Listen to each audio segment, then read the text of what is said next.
American comedic actor Jack Benny was born Benjamin Kubelski on February 14, 1894 in Chicago, Illinois. The son of a Jewish saloon keeper who emigrated from Poland, Benjamin grew up in Waukegan, Illinois. He took an early interest in music and with the encouragement of his parents, began playing the violin at age 6. His parents' aspiration was that he would become a great classical violinist. A naturally talented musician, Benjamin progressed quickly under the tutelage of Dr. Hugo Kortschok at the Chicago Musical College. By the time he was in the 9th grade at Central High School, Benjamin had found work as a violinist near his home at a local vaudeville house. At age 17, he began performing professionally at the Barrison Theater as a salaried house musician.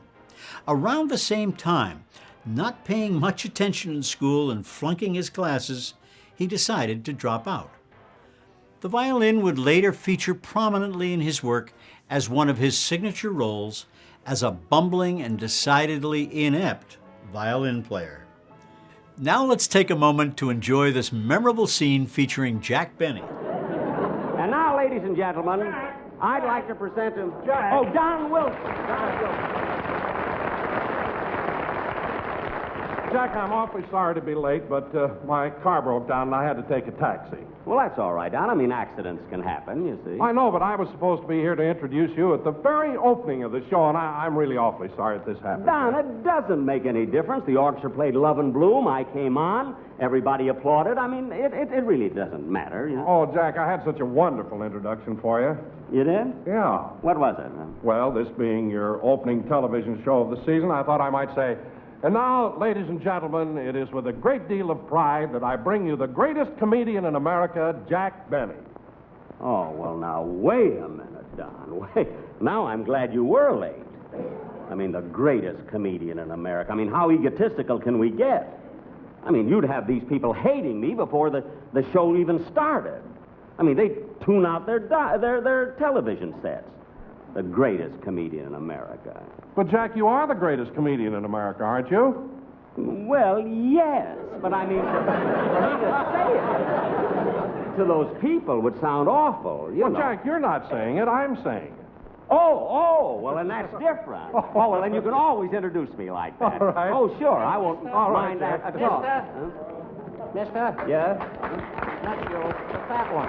Yes? Hey, you got out of my cab in such a hurry you forgot your briefcase. Oh, how stupid of me. Thank you very much. See, I have some very, very important papers in there.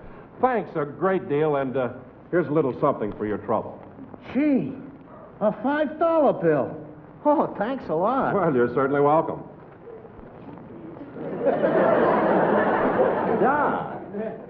Don, $5? Well, I mean, I can appreciate your being grateful and everything, but $5? Jack, there's nothing so strange about that. I once saw you give a man $5. Well, I know, but he was a lifeguard. He saved me from drowning. Yeah, I'll never forget how we dickered the third time that I was going down. Doc, what we carried on, really. Hey, wait a minute. Ain't you Jack Benny? Yes. How do you like that? Don't you remember me? No, I don't know. I'm Harry Gilmore. You and me went to Waukegan High School together. Waukegan High School? Yeah, don't you remember? I was the one voted most likely to succeed. Oh, really? Yeah, got my own cab. Oh, well, isn't that nice? Yeah, it certainly is. Hey, what are you doing now? I'm the voice of Bugs Bunny. I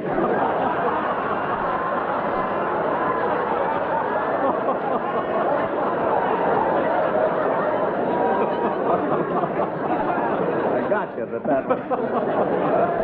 So you gave up that lousy fiddle? Yes, I gave it up. Get out. Well, goodbye, Jack. Goodbye. Goodbye, Don. So long.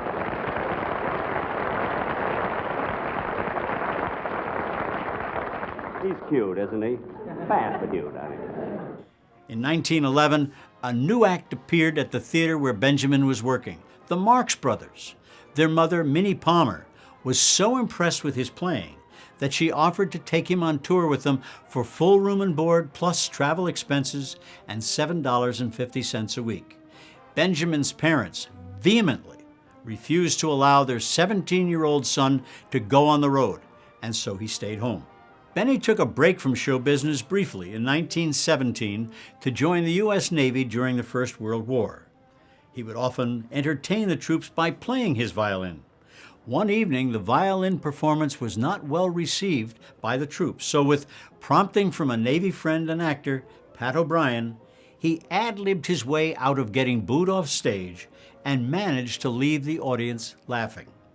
Well known for his quick wit and fabulous sense of humor, by 1921, Benjamin had all but completely eliminated the violin playing from his act, developing instead his now famous delivery style, and began billing himself as Jack Benny, aristocrat of humor.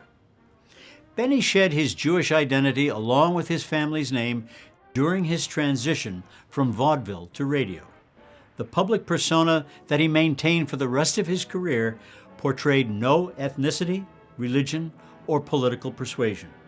Because of this, Benny was able to connect with audiences from every walk of life. Benny was renowned for his impeccable comedic timing and masterful delivery, drawing laughs from audiences with his pregnant pauses and silent facial expressions. Let's take a break and enjoy this classic moment from Jack Benny.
Thank you, folks. I'd like to have you meet some of the boys. Here with me, the fellow over here with the concertina, that's Charlie Bagby. He's the smart one of the troupe here. Hey, Charlie, how much is 2 and 2?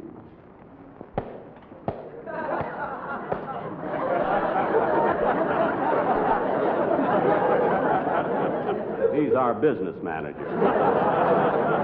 Fella here with the clarinet is Wayne Songer. We're mighty proud of Wayne. Last week at the county fair, he won first prize at the fly attraction contest. Wasn't even entered.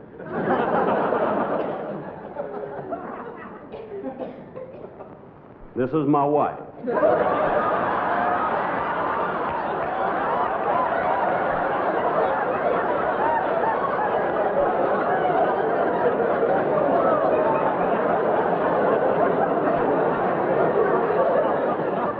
This is our boy, Sam.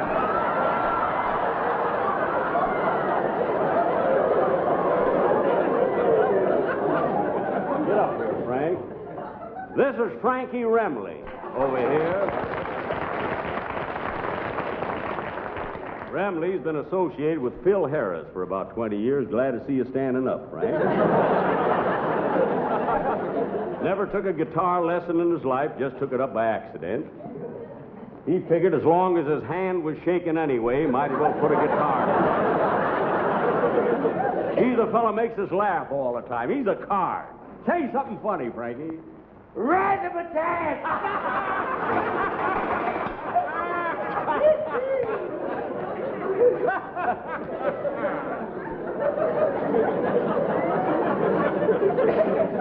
And now, folks, Hey, Lem! Now listen, Lem, I got a bone to pick with you. I don't like the way you're treating my daughter. Ah, Paul. You took her out last night. Well, I brought her back. That's what I mean.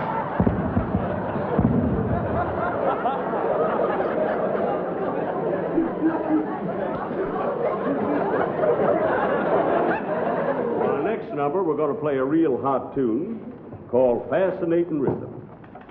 Take it, boys. In 1932, Jack Benny appeared on a 15-minute radio program hosted by New York Daily News columnist Ed Sullivan. One of his vaudeville writers, Al Boasberg, also co-author of Chasing Rainbows, helped to write a portion of his monologue. While Benny's successful radio program continued, he also made some of his more notable films in the early 1940s. Buck Benny Rides Again, Love Thy Neighbor, Charlie's Aunt, and To Be or Not to Be, which debuted quietly on March 6, 1942. Benny brought his father and his sister Florence to see the film in Miami Beach. As the movie started, his father stormed out of the theater disgusted when he saw his son Jack walk out on the stage in a Nazi uniform and salute Hitler. After avoiding Jack's numerous attempts to contact him, Meyer Kubelski was finally persuaded that Jack was actually making fun of Nazis, not supporting them. His father agreed to see the movie again, and he loved it, so much in fact, that he watched it 46 times. Up next, we'll take a look back to another favorite moment with the King of Comedy.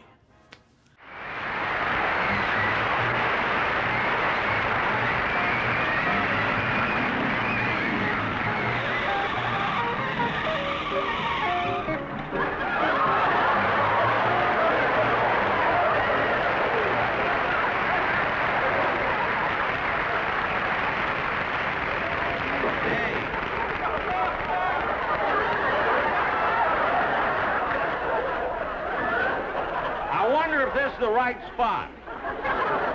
Better be, because we're out of gas. I can hardly wait to get out there and hang 10.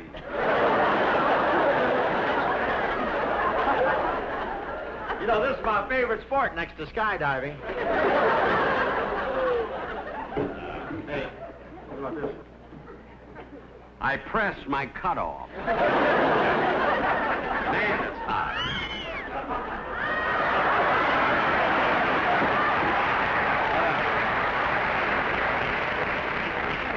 You said it.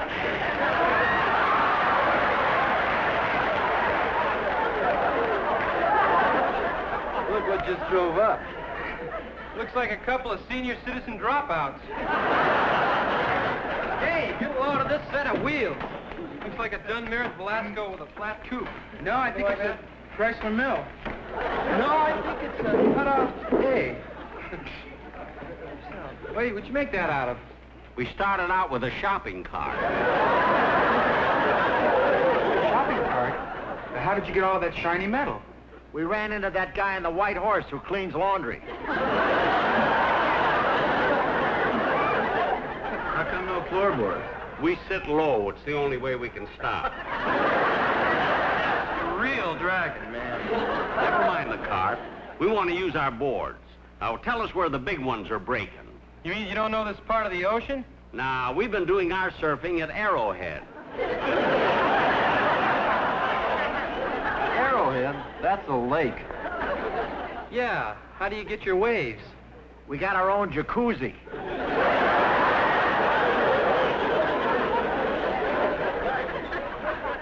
Hey, maybe you guys would like to join our club. We really turn on, man. Yeah, surfing club, huh? That sounds real cool. Yeah, what are the dues? $17.50 a year. $17.50. What does that include? Well, to start with, you get an emblem to put on your surfboard, daily surfing reports, and a chenille string so you can dry between your toes. I get it, sort of like dental floss. You get all that for $14.50? $17.50.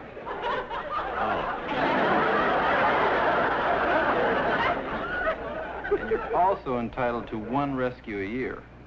You mean if I catch a tip and get wiped out in the ocean, I don't even know what that means. You mean if I catch a... Follow this. You mean if I catch a tip and get wiped out in the ocean... You gotta take water with you, man. You mean one of you guys would swim out and rescue me? Only if you have your membership card with you. Hey, Zach, the big ones are starting to roll in. Come on, let's go. Okay, let's go. Zach, grab that, Zach. Right. Man, it's murder carrying this board. Yeah, but think how much harder it would be if our heads weren't flat, huh? In 1922, while on tour in Vancouver, British Columbia, Benny was invited to a Passover Seder where he met the Marx sisters, one of whom, Sadie Marx, despite a mutually disagreeable first encounter that evening, would become his future wife. The two eventually married 5 years later in 1927 after meeting again on a double date. Sadie Marx was working in the women's lingerie department of the Hollywood Boulevard branch of the May Company. Benny would visit often to court her. He eventually called on her to fill in as the dumb girl in one of his routines. Sadie proved to be a natural and was a big hit with the audience. Sadie Marx adopted a stage name, Mary Livingston, and became Benny's collaborator and co-star throughout much of his career. In June of 1934, they adopted their daughter Joan when she was 2 weeks old. They had originally planned on adopting another woman's child, but when she was late in delivering, Mary went to the adoption agency and met baby Joan. By the time the original child was born, sometime later, Jack and Mary had already fallen in love with Joan. In the fall of 1950, while still broadcasting his popular radio program, Jack arrived in New York for his first television appearance. The 45-minute pilot was transmitted live on the East Coast and broadcast later for viewers in subsequent time zones out west due to the fact that live coast-to-coast television transmission had not yet been established. The Jack Benny Show evolved slowly, with subsequent half-hour episodes aired in January, April, and May of 1951. Early guests on the show included Dinah Shaw, Claudette Colbert, Ben Hogan, Ken Murray, and Frank Sinatra. And now another classic moment from our favorite funny man.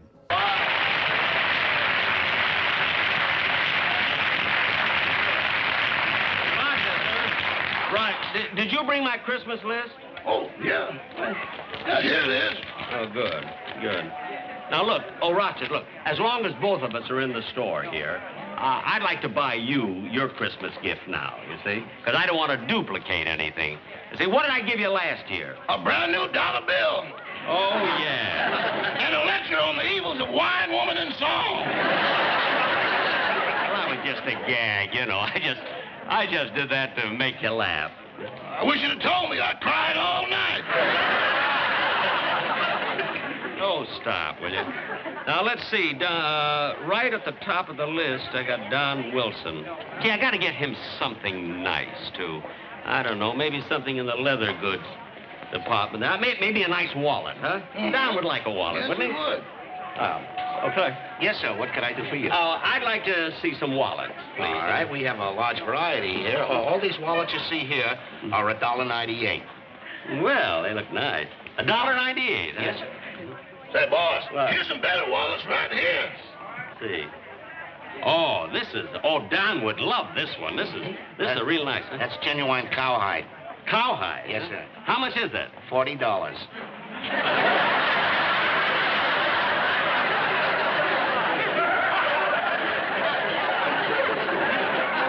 He's been with you a long time, boss. Well, all right. I think Don would like this. He has been with me a long time. right, fine. I'll take this. Now, wrap it up as a gift and send it to Mr. Don Wilson, 4946 Whitsett, Beverly Hills. Beverly? Yes, sir. Oh, here's your money. That's $40. $40, yes, Please, sir. I'll make a nice package. Yeah, to do that. Wrap it up in a nice Christmas package. Beautiful, beautiful. That's a 10. Let's see, there's 20, 10. There's $40. All right, and thank you very much. You're welcome. Oh, wait a minute. Before you put that in, I want to write a nice note. All right. For him, you know, a little card for Don. Just 1 second. I don't know what to write to him. Just something kind of cute, I think. Let's see. To Don. Something cute. Wait a minute. Listen to this, right? How's this sound? To Don. This gift is from Jackie. Oh, golly, oh, shucks. I hope that you like it. It costs $40.